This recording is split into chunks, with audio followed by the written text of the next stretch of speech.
그레이입니다. 제 영상을 라디오처럼 편하게 들어주세요. 선택을 하는 것이 어렵거나 후회하고 있는 분 있을까요? 이 이유는 기준이 없으면 선택의 날카로움이 무뎌지기 때문이에요. 선택을 못해서 괴로운 게 아니라 선택을 하고 나서 흔들리는 게 문제예요. 이건 기준이 없어서 그렇습니다. 그래서 매번 선택하고 나서 불안해하고 후회하고 결국엔 이렇게 말하죠. 그땐 그게 최선이었어. 하지만 기준이 없이 한 선택의 최선이라는 말은 성립하지 않을 것 같아요. 오늘은 선택이 덜 흔들리도록 하는 기준 하나를 이야기해 볼게요. 그 기준을 어떻게 만드냐면요. 바로 가치관을 만들어야 합니다. 아주 날카롭게요. 엥? 왜 가치관? 너무 뜬구름 잡는 소리다 하실 것 같은데 오늘은 이 뜬구름 잡는 것 같은 말을 정말 와닿고 바로 해보실 수 있는 방법을 소개해 드릴 거예요. 가치관은 내가 세상에 내리는 나만의 정의예요. 나에게 있어서의 기준이죠. 내가 이 세상의 창조주가 된 것처럼 하나하나 정의를 내려보는 거예요. 그런데 그 전에 이 가치관이 없으면 어떤 일이 생길까요? 가장 큰 문제점은 바로 남에게 휘둘린다는 거예요. 내 인생의 운전대를 남에게 넘겨주게 된다는 거죠. 그럼 안 되잖아요. 왜 안 되냐면 남은 내 인생에 참견이나 말을 얹을 수 있어도 내 인생을 책임져 주지 않기 때문이에요. 내 인생을 책임질 수도 없고 책임질 마음도 없는 사람에게 휘둘려서 나에게 받지 않는 선택을 한다면 덤탱이는 내가 쓰게 되겠죠. 마치 운전은 남이 했는데 사고는 내가 당하는 꼴인 거예요. 흔히 청소년기가 지나면 가치관이 슬슬 만들어진다고 하잖아요. 그런데 어른이 된 우리는 모두 확고한 가치관을 가지고 있나요? 여러분들 중에서 너 가치관이 뭐야? 라고 물어봤을 때 말이 딱 생각나는 분들 있으세요? 생각보다 우리 대부분은 가치관에 대해서 한 문장으로 설명하지 못해요. 왜 그럴까요? 가치관이라는 것 자체가 한 문장으로 정리될 수 없는 개념이기 때문이에요. 이 말이 약간 사과는 왜 빨개? 빨갛기 때문이지 이런 느낌인데 더 자세하게 이야기해 볼게요. 사실 우리는 가치관을 만드는 방법에 대해서 이렇다 하게 배우지 않잖아요. 그냥 살다 보면 자연스럽게 생기는 거. 뭐 어렴풋이 이 정도 느낌으로 알고 있지 않나요? 정답이 없다 보니까 가치관을 만드는 방법 이렇게 배울 기회가 없고 또 간단하게 생기는 문제가 아니죠. 그리고 정말 중요한 건 그냥 살다 보면 가치관이 자연스럽게 생기지 않는다는 거예요. 생각을 해야 됩니다. 의식적으로 계속. 그래서 일단 가치관이 정확히 뭔지 검색을 해봤어요. 그랬더니 가치관은 세계나 어떤 대상에 대해 부여하는 견해나 입장이라는 뜻이래요. 이 정의를 보니까 제가 가치관에 대해 말할 수 있는 그 한 문장이 없는 이유가 납득이 되더라고요. 그래서 저는 가치관의 설명 중에서 세계라는 단어에 꽂혔어요. 그래서 제가 제 언어로 바꾼 가치관의 뜻이 내가 바라본 세상에 내리는 정의가 된 거예요. 그러니까 가치관을 만드는 방법은 나왔어요. 세상에 있는 모든 것들에 나의 정의를 내려볼 것, 그리고 그걸 통합해 볼 것. 그랬을 때 나오는 게 가치관이거든요. 근데 세상에 있는 것들을 하나하나 정의 내린다는 게 어떻게 하는 건가 궁금하실 것 같아요. 바로 이건데요.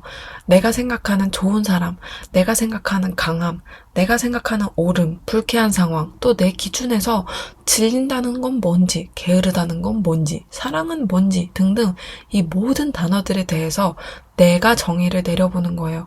사전적 정의 말고 나에게 있어서 땡땡땡은 어떤 걸까?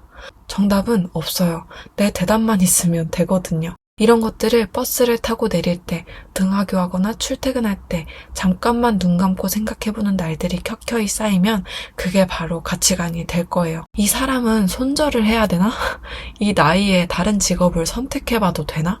이 사람과는 헤어지는 게 맞나? 이런 고민들을 굉장히 많이 해왔었거든요. 아무래도 제 또래 많은 분들이 저와 비슷하게 이런 고민들을 달고 일상을 보내실 것 같아요. 저는 이런 고민이 생길 때마다 일기와 저만 단둘이 남아서 밤에 혼자 이것저것 생각을 해보기도 하고 그 일기를 좀 시간이 지나서 다시 읽어보면서 이게 가치관이 날카롭지 않아서 생기는 문제라는 걸 알게 됐어요. 저도 아직 다 정의를 내리진 못했어요. 그래도 자주 사용하게 되는 기준들이 있거든요. 나에게 나쁜 사람이란 어떤 사람인가? 나에게 상처란 어떤 건가?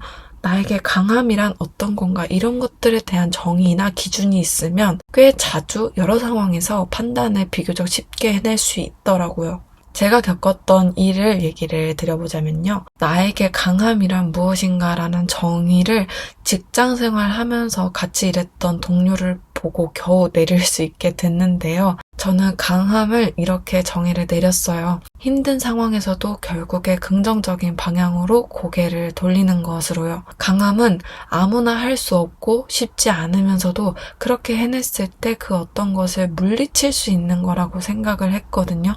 그렇다고 한다면 제가 생각하는 강함은 저 정의가 맞겠더라고요. 회사를 다닐 때 정말 힘들었을 때가 있었어요. 집에 와서 혼자 질질 짜고 그랬거든요. 도망칠까? 버틸까? 이 고민들이 수도 없이 치고 올라올 때 저는 강해지고 싶었고 제가 내린 강함에 대한 정의를 떠올렸어요. 지친 순간에 그럼에도 긍정적인 방향으로 고개를 틀 것. 그리고 그냥 계속 출근했습니다. 그만두지 말고 나에게 지적했던 상사에게 더 잘할 수 있다는 것을 보여주자. 난 잘할 수 있다. 이렇게 마음을 먹고 결정을 내릴 수 있게 됐어요. 누군가는 강함을 떠나는 용기로 정의할 수도 있겠죠. 그렇다면 같은 상황에서 전혀 다른 선택을 하게 될 거예요. 이런 식으로 사람마다 개념 하나하나에 내리는 정의가 다르고 그 정의에 따라서 선택을 할 때 스스로가 만들어진다고 생각해요. 정답은 없어요. 하지만 기준이 있으면 선택 후에 덜 흔들리게 되더라고요. 사람은 자기가 내린 선택으로 만들어진다고 생각해요. 그리고 그 선택은 우연이 아니라 기준에서 나옵니다. 세상에 내리는 나만의 정의가 많아질수록 나는 어떤 사람인가? 라는 질문은 점점 필요가 없어져요. 왜냐면 이미 선택으로 증명되고 있으니까요. 그리고 우리는 시간이 지날수록 변하잖아요. 그래서 그 기준을 살아가면서 계속 수정하는 거예요.